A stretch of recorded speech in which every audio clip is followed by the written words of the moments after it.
Hello students, today we are going to learn our new poem from Unit 2. Please listen. Poem 2.4. Please listen म्हणजेच काय? कृपया ऐकून घ्या. या कवितेचा जो पोएट आहे, जिथे आय असं लिहिलेलं आहे, म्हणजे हा जो स्पीकर आहे कवितेत, हा आय म्हणजे मी, ते इथे मी न घेता तुमच्या वयातील मुलगा किंवा मुलगी बोलत आहे असं वर्णन केलेलं आहे. आणि तो कोणाला उद्देशून बोलतो आहे? तर त्याच्या सराउंडिंगला राहणारे जे कोणी पालक आहेत, आईवडील आहे, नातलग आहे, रिलेटिव्ज आहे, जे फक्त त्याला सल्ले देतात पण त्याचं म्हणणं ऐकून घेत नाही, त्यांच्या संदर्भात उद्देशून ही कविता केलेली आहे. आपण आता पहिला स्टांजा बघणार आहोत. When I ask you to listen to me, जेव्हा मी सांगतो की माझं ऐका, and you start giving me advice, तर तुम्ही काय करता? माझं ऐकून घेण्याच्या आधीच मला सल्ले द्यायला सुरुवात करता. You have not done what I ask, मी काय म्हणतोय सांगतोय ते तुम्ही ऐकून घेत नाही, करत नाही. Second stanza. When I ask you to listen to me, जेव्हा मी सांगतो माझं म्हणणं ऐकून घ्या, you begin to tell me why I shouldn't feel that way, you are trampling on my feeling. Trampling ह्याचाच अर्थ काय? उडवून लावणे, तुडवून लावणे. मी काही सांगायला लागणार, माझं ऐकून घ्या. यू बिगिन टू टेल, तुम्हीच सांगायला सुरुवात करता. यू शुडंट फील दॅट वे, मला काय वाटतं त्याचा तुम्ही विचार करत नाही. माय फिलिंग जे आहे त्या तुम्ही ट्रॅम्पलिंग करता. Next stanza. When I ask you to listen to me and you feel you have to do something to solve my problem, you have failed me strange at that my seem. पुन्हा मी कधीतरी येतो आणि सांगतो please to listen to me, माझं ऐका. त्यावेळेस तुम्ही असं दाखवता you have to do something, तुम्ही काहीतरी करताय, आणि ते काहीतरी कोणासाठी करताय? To solve my problem. बघा, बऱ्याचदा पालक असं दाखवतात की मी खूप बिझी आणि हे सगळं काही आहे हे मी तुमच्यासाठीच करतो आहे. पालकच नाही तर काही रिलेटिव्ज, नातलग, आईवडील. असं बोलल्यामुळे हा जो स्पीकर आहे, मुलगा मुलगी तुमच्या वयातील, ते सांगता यू हॅव फेल्ड मी, तुम्ही मला अपयशी करता आणि माझ्या मनात असं भासवून देता की स्ट्रेंज म्हणजे चमत्कारिक, विचित्र असं काहीतरी मी आहे, मी अपयशी आहे, अशी भावना तुम्ही माझ्यात निर्माण करता. म्हणून तो आता कंटाळलेला आहे आणि पालकांना, सराउंडिंग असणाऱ्या रिलेटिव्जला, आईवडिलांना सांगतोय listen, all I ask is that you listen. मी काय सांगतोय तर माझं ऐका. डोंट टॉक ऑर डू, काही करू नका, बोलू नका. जस्ट हिअर मी, फक्त माझं ऐकून घ्या. ॲडवाईस इज चीप, सल्ला देणं काय झालं आहे? चीप झालं आहे. CHEAP. चीप म्हणजेच काय? स्वस्त. 20 सेंट. सेंट म्हणजे पाऊंड, हे एकक आहे. तुम्ही बघितलं असेल पेपर न्यूजमध्ये पण वेगवेगळे सल्ले असतात. असे हे सल्ले तर अगदी 20 सेंटला आहे, स्वस्त आहे. बोथ हे जे डिअर ॲबी अँड बिलीग्रॅम्स आहे, हे न्यूजपेपरमध्ये कॉलम असतो त्यांचा, त्या कॉलममध्ये ॲडवाईस देता. तर सल्ले देणे सगळंच सोपं झालं आहे. त्यामुळे तुम्ही प्लीज ऐका माझं.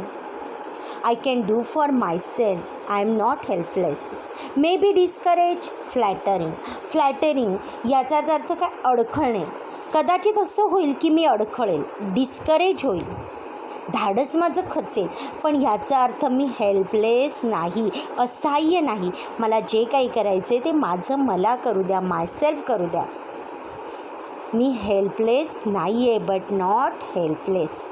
बघा, तुम्ही जे काही करतात ते करण्यात तुम्ही कदाचित असमर्थ होऊ शकता, अडखळू शकता, पण याचा अर्थ कधीच यशस्वी होणार नाही असं नाही आहे. म्हणून बोलणारा जो स्पीकर आहे, मुलगा किंवा मुलगी, ती सांगते की कॅन डू फॉर मायसेल्फ, मला माझे करू द्या. In the next stanza. But when you accept as a simple fact that I feel what I feel, no matter how irrational, IRRATIONAL, irrational ह्याचाच अर्थ काय? असमंजसपणा. When you accept as a simple fact, हे जे सत्य आहे, I feel what I feel, मला जे काही वाटतं, जे काही साधं आहे ते मी स्वीकारतो, त्याच्यात तो असमंजसपणा नाही आहे. I can stop trying to convince you and get about this business of understanding what's behind this irrational feeling. मी तुम्हाला जेव्हा केव्हा कन्व्हिन्स करतो, विनंती करतो, तर तुम्ही समजून घ्या माझ्या ह्या असमंजसपणाच्या भावनामागे काय बिझनेस आहे. बिझनेस याचा अर्थ खरोखर बिझनेस नाही, तर माझा हेतू, माझा उद्देश जो आहे तो ह्या असमंजसपणामधला समजून घ्या. मला काहीतरी करू द्या. माझं म्हणणं एकदा तरी ऐकून घ्या. Next stanza. And when that's clear the answer are obvious and I don't need advice. आणि हे सगळं जर तुम्हाला समजलं तर नक्कीच कळेल की मला सल्ल्याची गरज नाही. Irrational feelings make sense when we understand what's behind them. Irrational feeling तेव्हाच निर्माण होतं, असमंजसपणा तेव्हाच निर्माण होतं. असमंजसपणा म्हणजे काय? नॉट मेकिंग सेन्स नसणे.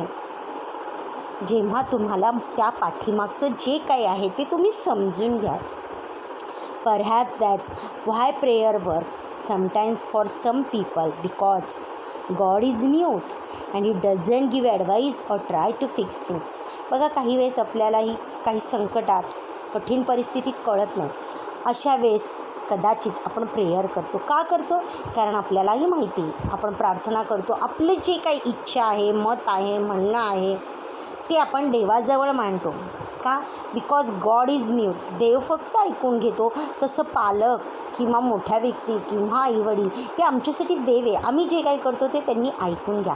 God is mute. He doesn't give advice or try to fix things. एखादी गोष्ट आपल्याला देव सांगत नाही, ॲडवाईस देत नाही, तो फक्त ऐकून घेतो. तसंच God just listen and let's you work it out for your self. जे काही करायचं आहे, आपण जरी मंदिरात जाऊन आलं तरी जे चूक असेल, बरोबर असेल, जे काय असेल, देव आपल्याला सल्ला देत नाही. गॉड जस्ट लिसन, तो फक्त ऐकतो.